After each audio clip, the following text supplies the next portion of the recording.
So, before I say anything else, I want to ask you one really important question, and I want you to answer it honestly. Even if it's just to yourself, you don't have to put it in the chat. But when was the last time that you truly felt comfortable in your own body? Not like pretty or perfect, not a number on a scale, just like comfortable, like at ease, unself-conscious, not sucking it in, not adjusting, not hiding. For a lot of women on this call, the answer is I don't remember, right? And that's exactly why we're here today. So I want to start somewhere where most trainings won't go. Belly fat in midlife is not just a physical issue. It becomes an emotional pain and drain. And I don't mean like I feel bad about myself on a surface level way. I mean the kind of body changes that quietly start affecting your confidence, your relationship, your intimacy, your identity, how you move through the world. It's the standing in front of the closet, changing outfits for the fourth time because nothing feels right anymore. It's the pulling your shirt away from your stomach every time you sit down. It's avoiding mirrors, avoiding pictures, wondering how your body changed so fast. It's feeling uncomfortable naked, turning the lights off before getting dressed. And for some women, it's not even wanting their husband to touch them anymore because they're so far from okay in their own skin that intimacy feels like one more thing that they just can't handle right now. And, what makes this all harder is that most women blame themselves for it. So in the comments below, has this ever been you? Just drop a me in the chat if you've ever stood in front of that closet and felt like that. Yeah, so many of us, right? Myself included. And this is exactly why this conversation matters. So here's what I've noticed working with women in midlife. Belly fat is rarely the whole story. What's underneath is something women almost never say out loud is, I just don't recognize myself anymore. Because when your body changes in a way that you don't understand and nothing that you're trying is working, you start questioning everything, right? Your discipline, your habits, your motivation, your femininity. And eventually you stop being frustrated with the process and you start being really fucking mean to yourself, right? Women say things to themselves in midlife that they would never, ever say to a friend, right? And even just the things like, how did I let this happen? I know I'm better than this. Why can everyone else lose weight but me? I used to have it all together. Why can't I just get my shit together? Maybe I'm just destined to be fat and a failure. Like, we start getting really mean to ourselves, right? And underneath every single one of those thoughts comes a tremendous amount of shame. So if any of that has been living rent free in your head, I want you to hear this before we go any further, okay? Your body's not broken.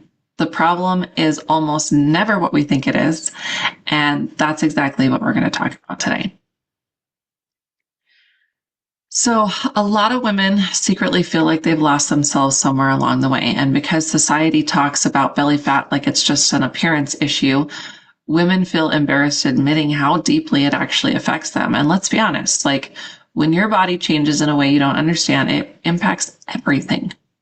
You stop feeling attractive, you stop trusting yourself, you stop feeling in control, and you start questioning, again, your discipline, your habits, your motivation, and your femininity. Yourself like all the time. And honestly, that really stuck, right? Because from the outside, she looked like she was trying really hard. She ate healthier than most people. She worked out. She tried to stay consistent. She followed different wellness accounts. She bought the supplements. She tried every reset imaginable. But in secret, she hated getting dressed. She avoided intimacy with her husband.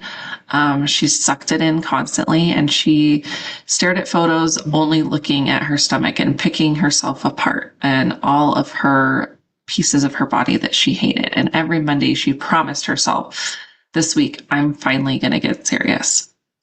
And the thing that broke my heart is she genuinely believed the issue was that she lacked discipline. But when we slowed down and looked deeper, her body was screaming stress. So most women have been taught to attack like belly fat like it's a local problem, right? So naturally we think, do more ab workouts, more cardio, less food, more restriction, less carbs, harder workouts. And listen, I understand why women think that. If your stomach is the thing upsetting you, of course you want to target it. But belly fat is often not the root issue. It's the place where your body is kind of waving the biggest red flag. That's a huge distinction. Because your body stores fat based on your hormones, your stress load, your inflammation, your blood sugar, your nervous system state, also your muscle mass and your sleep quality, your recovery, your genetics, and your metabolic adaptation. So if a woman is chronically stressed, sleeping poor, undereating, overcaffeinated, inflamed, undermuscled, and constantly dieting, her body is going to respond differently. And no amount of crunches overrides our biology. Now, this is where we need to redefine stress, because women hear stress and think, oh yeah, I'm stressed. Everyone's stressed. Get it, right? But stress is not just like an emotional state. It's also a biological. And your body experiences stress from, again, the poor sleep, the undereating, blood sugar crashes, overtraining, alcohol, inflammation, pain, even gut dysfunction, emotional overload, constant stimulation, feeling unsafe, and rushing all the time. And most women in midlife are living in that constant state of overload. So let's talk about what a normal day for a woman looks like, right? She wakes up already tired. She checks her phone immediately. Coffee before food. Rushes everybody out the door. Barely eats any protein. Runs on caffeine. Works all day resonating up here. Maybe squeezes in a workout, but she's already depleted. And doesn't really sit down and decompress until nighttime. And by the evening, that's when the cravings hit. The willpower is out the frickin' window. She's exhausted. She's stressed. She's emotionally fried. And then she gets mad at herself for snacking. Does that sound familiar? Who else has been in that? Right? Same. I've been there. It's not a weakness, ladies. It's that nervous system has been overloaded all day long. So then I want to talk about cortisol and belly fat, because I know cortisol is a word that gets thrown around the internet a lot. And I think the internet's completely butchered this conversation, because cortisol is not evil. You need cortisol. It helps you to regulate your energy, wake you up. It helps you to respond to stress, and it helps to stabilize blood sugar. The issue is when your body never gets a break from it. So when stress becomes chronic, your body shifts its priorities and it becomes less focused on thriving and building muscle and losing fat and recovering. And it's much more focused on just survival and energy conservation and protection. And one of the ways that this often shows up in women is belly fat, especially when combined with the inflammation, the poor sleep, the blood sugar instability, the low muscle mass, the chronic dieting. So all this week, I've been talking about nutritional archetypes, right? And so I want to talk about this on a biological level and not a subconscious level where we're working on our mindset, right? This is where I want to connect everything to the nutritional archetypes, because this is really where it gets real, is this connection. Because the biggest lie women have been sold is that if it worked for her, it should work for you. Right? And that one belief has cost women years of trying the same things, years of blaming themselves when those things don't work, years of believing something is fundamentally wrong with them. And here's what the data actually shows. When we look at your genetics and your biology, we start seeing very clear patterns in how women's bodies respond. Not necessarily better or worse, not more or less disciplined, just different. And once you understand what your pattern is, you stop forcing your body into plans that were never built for you. And I call these 4 nutritional archetypes, okay? And I want you to listen for the one that sounds most like your life, okay? And I posted these throughout the week, and a few of you kind of maybe sort of think you have an idea, but we'll go deeper into that here in a minute. So archetype number 1 is the gut guardian. Do you feel like your body reacts to everything? Like you eat something that's technically healthy and you bloat anyway, right? Like you're tired of feeling puffy when you're doing all the right things. Maybe your digestion is just unpredictable and you never know how food is going to hit you. And honestly, that is exhausting, right? So if that sounds familiar, you may be what I call the gut guardian. And here's what that actually means biologically. Okay. Your foundation has to start with digestive stability. Before we can talk about fat loss, body composition, performance, we have to make sure that your gut isn't fighting everything that you eat. So for this archetype, we focus on easy to digest whole foods, simple ingredient meals, lean proteins, cooked vegetables over raw vegetables, and stabilizers like rice and potatoes. And we temporarily remove the most likely irritants, which tend to be gluten, dairy, especially lactose, high food mop foods, and ultra processed irritants. And this is not a forever elimination list, okay? This is just a reset so that your body can actually absorb and use what you're giving it. Because if your gut can't process the nutrients properly, nothing else upstream is going to work, okay? Archetype number 2 is the inflammation rebuilder. So does your body seem to react to stress, poor sleep, or a few drinks faster than it used to?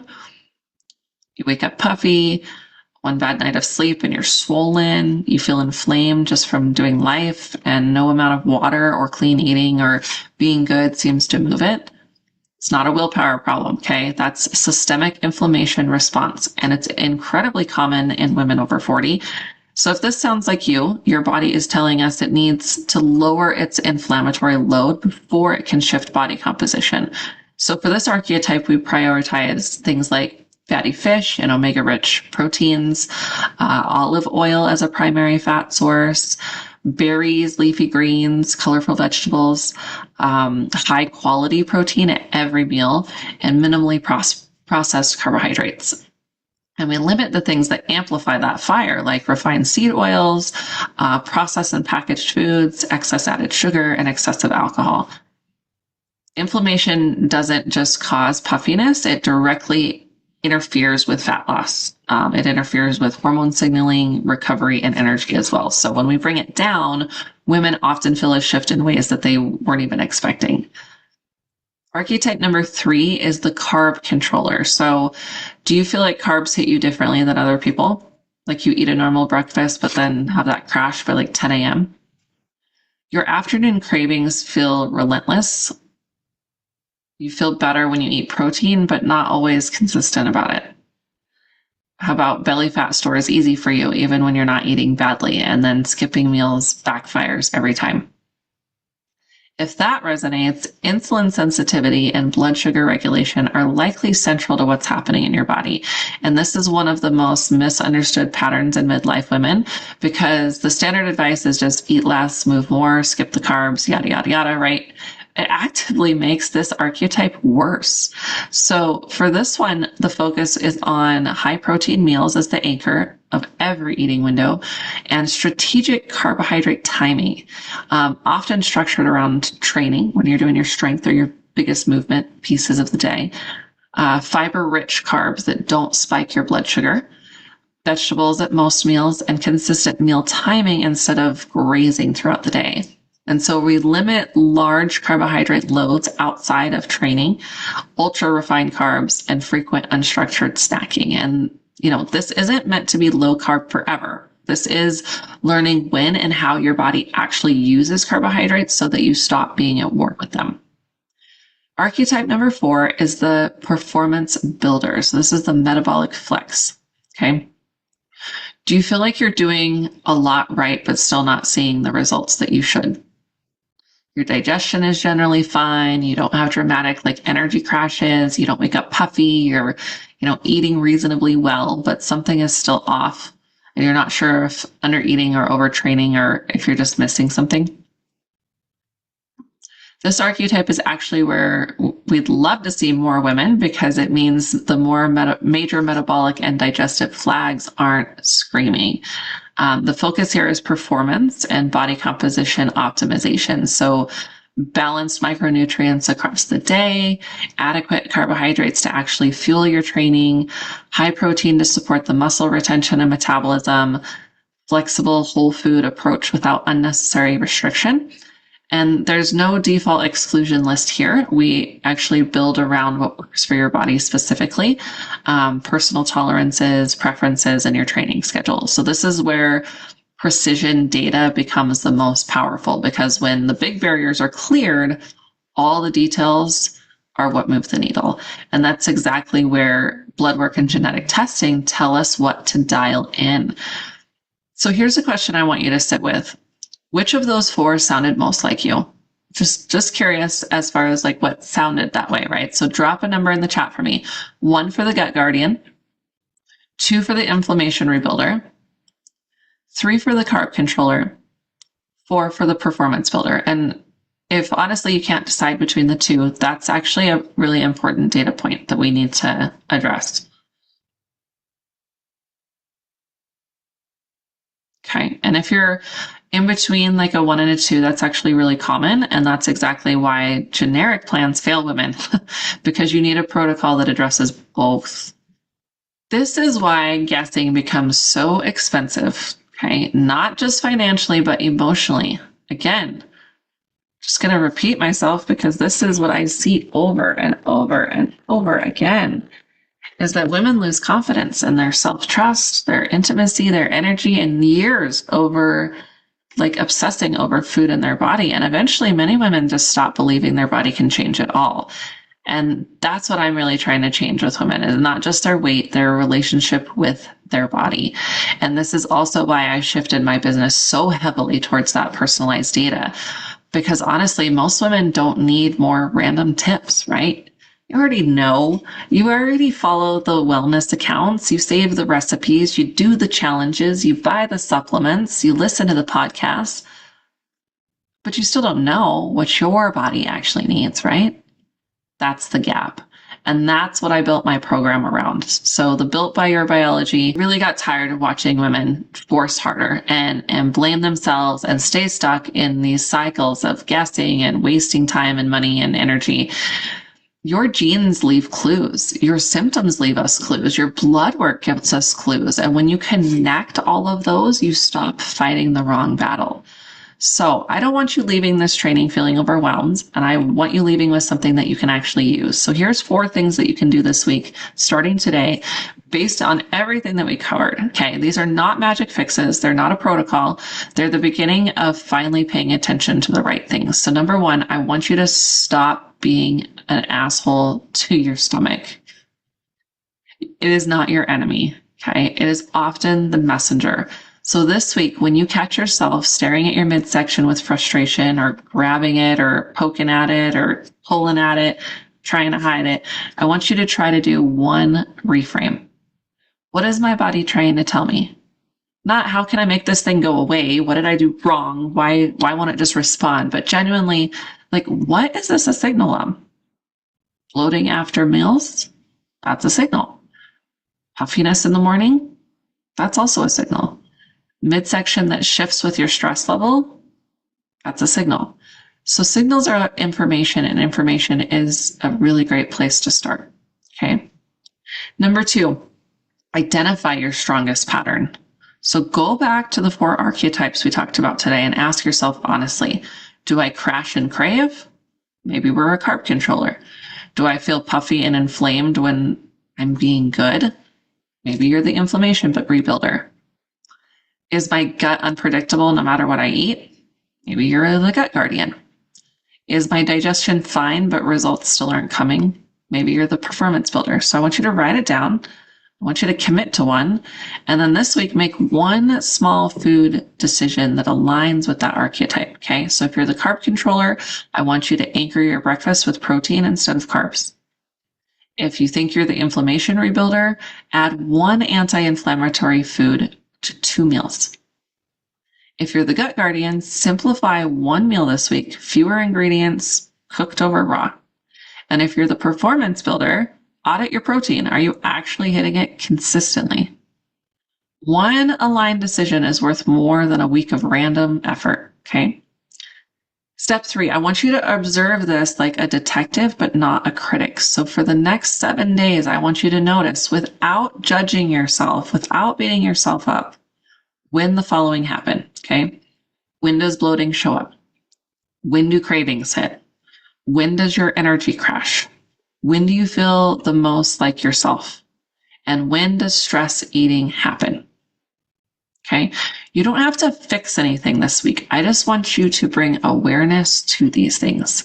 Write it in your phone, on a note, do a voice memo. It doesn't matter. Just write it down so that you are keeping track of it this week. Your patterns are living in that data, and most women have never been taught to look for them. And that information, that's exactly what we use in the Built by Your Biology assessment. Okay. It's not random. It's your biology talking. Step number 4, instead of punishing yourself, okay, this is the mindset shift that kind of underpins everything else. This week, instead of asking, how do I lose my belly fat faster? Ask, how do I create a body that feels supported enough to respond differently? That question leads to completely different decisions, ladies. It leads to more sleep, towards protein, towards less stress and not more workouts, towards consistency over punishment. And that's exactly where the shift begins to happen. So here's the thing. Those 4 steps, they're real, okay? They will move the needle. But for some of you, you're going to hit a wall. You're going to identify your archetype or what you think it is and still not be sure. You're going to notice your patterns and still not know really what they mean. And you're going to support instead of punish and still feel like something deeper is being missed. And if this happens, it's not a failure, okay? It's a signal that you need more than just random tips off the internet, okay? That's the woman I built by Your Biology for. And so if today's training made you realize, wow, maybe my body isn't broken. Maybe I just haven't had the right information yet. Then honestly, that's exactly why I do what I do.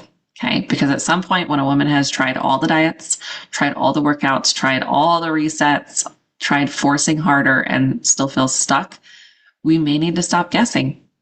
Not everyone needs deeper testing. Not everyone needs labs or genetics, but the right woman, that can completely change the conversation. Because now we're not asking, like, what should I try next? We're asking, what is your body actually telling us? And that's a huge shift. That's why I have moved so heavily towards personalized data, blood work, genetics, and understanding these nutritional archetypes, because women deserve more than generic advice at this stage of life. And you deserve answers that actually make sense for your body. So if you're sitting here thinking, I think there's something deeper going on with me, or I'm tired of trying random things and hoping they work, I encourage you to just book a free assessment call with me. It's a no pressure call. It's not a sales pitch. It is simply a conversation where we're going to talk through your symptoms, your struggles, your patterns, and what you're noticing and kind of what I think that could be, and whether deeper testing like blood work or genetics would even make sense for you. We'll be able to find that out. Sometimes the most powerful thing we can do is finally stop guessing. Okay.